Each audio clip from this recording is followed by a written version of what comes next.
Bonjour chers auditeurs, je vous souhaite la bienvenue sur ma chaîne Gaël Roland Immigration Canada. Aujourd'hui, nous allons faire une vidéo pour les étudiants internationaux qui ont connu de grands changements dernièrement.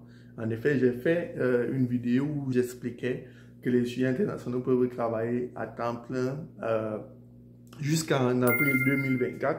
Mais je voudrais aborder tout un autre sujet aujourd'hui qui concerne les personnes qui souhaitent venir étudier au Canada et qui font les demandes de permis d'études. D'accord? Je voudrais aborder un élément important de la demande de permis d'études qui est le financement de ces études au Canada. Parce que dernièrement, comme vous l'avez vu, le ministre a pris plusieurs mesures qui touchaient directement les étudiants internationaux qui sont déjà sur place. Mais il a également émis une mesure qui touche particulièrement les étudiants internationaux qui souhaitent venir étudier au Canada.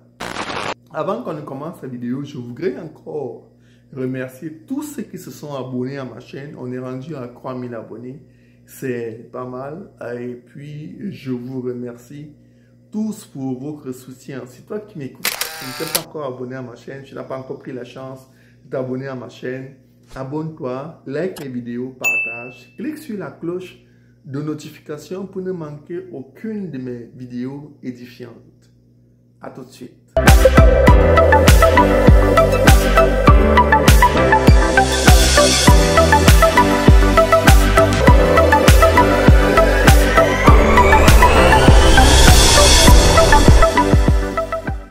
Chers abonnés, comme je le disais au début de ma vidéo, aujourd'hui, nous allons reparler des permis d'études parce que l'honorable Mac Miller, le ministre de l'Immigration au Canada, a sorti une nouvelle mesure qui touche directement les demandeurs de permis d'études au Canada. Cette mesure-là concerne les preuves financières.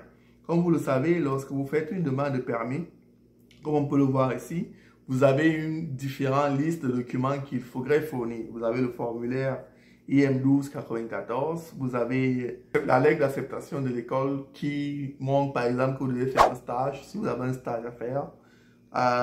Vous avez le passeport, vous avez la lettre d'acceptation elle-même et vous avez les preuves de ressources financières. D'accord? Donc, dernièrement, l'honorable Matt Miller a sorti une mesure qui touche directement ce document-ci, les preuves de ressources financières. D'accord? Et il dit que les exigences relatives au coût de la vie pour les demandeurs de permis d'études n'ont pas changé depuis le début des années 2000. D'accord? Et donc, ça faisait donc depuis l'an 2000 que le Canada n'avait pas modifié les exigences concernant les preuves de ressources financières pour les demandeurs de permis d'études. Donc, le Canada a donc décidé de rétablir la situation parce que le montant à l'époque était établi à 10 000 $. Donc, ça veut dire que pour une personne qui demandait un permis d'études, il fallait démontrer qu'en plus d'avoir l'argent pour payer les frais de scolarité, tu devais avoir 10 000 $ supplémentaires pour l'hébergement, et pour la nourriture, pour le téléphone, pour l'Internet, bref, pour toute autre dépense pour ton séjour au Canada. Donc, en plus, si tu avais des frais de scolarité de 12 000 $, tu devrais démontrer que tu avais également 10 000 $ pour vivre au Canada. Ce qui revenait toujours à peu près à 20 000, 22 000 $ pour les personnes qui fréquentent les écoles, comme par exemple le collège communautaire du Nouveau-Brunswick, où la scolarité coûte encore 10 000 $. D'accord? Et donc, il dit, ainsi, les exigences financières n'ont pas suivi le rythme de coût de vie. Ça, c'est vrai. La vie est vraiment devenue chère au Canada. D'accord? Donc, on a une inflation très, très élevée au Canada. Donc, le coût de la vie est devenu cher. Les logements coûtent cher. Lorsque moi, je suis arrivé au Canada en 2015, tu pouvais louer une chambre à 350 $ au Nouveau-Brunswick, bien sûr.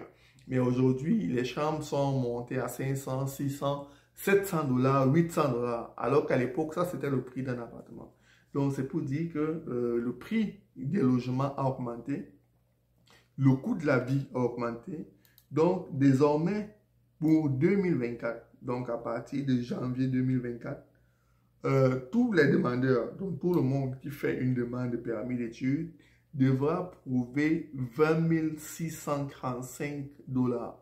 Donc, en plus des frais de scolarité que tu dois démontrer, tu dois également démontrer que tu as à peu près un montant ou que tu peux avoir ou que ton garant peut te fournir 20 650 $ pour que tu puisses vivre au Canada. D'accord? Ça représente à peu près 75% du seuil de faible revenu au Canada. D'accord? Et en plus d'un montant équivalent de la première année des droits de scolarité. Oui, exactement, comme je le disais, et ses frais de voyage. Donc, ton garant doit démontrer qu'en plus de pouvoir te payer l'école, il est capable de disposer, d'accord, de 20 635 $ pour ta vie au Canada, pardon, et également qu'il est capable de te payer un billet d'avion, par exemple, aller-retour, d'accord. Et il indique bien que ce changement s'applique aux nouvelles demandes de permis d'études reçues à compter du 1er janvier 2024. Donc, je dirais que ça touche beaucoup plus les étudiants qui doivent venir au Canada en septembre 2024, d'accord? Parce que beaucoup d'entre eux n'ont pas encore fait les demandes de permis d'études. Donc, si toi, tu as déjà fait la demande de permis d'études, cette nouvelle mesure ne te concerne pas. Cette mesure concerne uniquement les personnes qui vont faire leur demande le 1er janvier 2024 ou après le 1er janvier 2024. Donc, dorénavant, le demandeur de permis d'études devra démontrer qu'il dispose de 20 635 $ en plus de ses frais de scolarité et en plus de ses frais de voyage. Ce n'est pas moi qui le dis, c'est écrit sur le site de l'immigration. D'accord? C'est le ministre, l'honorable Mac Miller qui le dit. D'accord? Donc, comme je l'ai dit, vous savez déjà à quoi ressemblent à peu près les documents qu'il fait fournir pour une demande de permis d'études. Si vous avez besoin de plus de détails, mon courriel se trouve au bas de la vidéo. Je sais que très souvent, je n'ai pas le temps de répondre aux personnes qui m'envoient le courriel parce que j'en reçois beaucoup. Mais quand j'ai un moment libre, je réponds toujours. D'accord? Donc, n'hésitez pas à m'envoyer un courriel si vous avez des questions. N'hésitez pas à vous abonner à ma chaîne, à liker mes vidéos, à partager. Parce que c'est grâce à votre soutien que j'ai la force de continuer à vous donner de l'information pertinente pour votre projet d'immigration au Canada. Sur ce, je vous dis au revoir et à bientôt sur ma chaîne Gaël Holland Immigration Canada.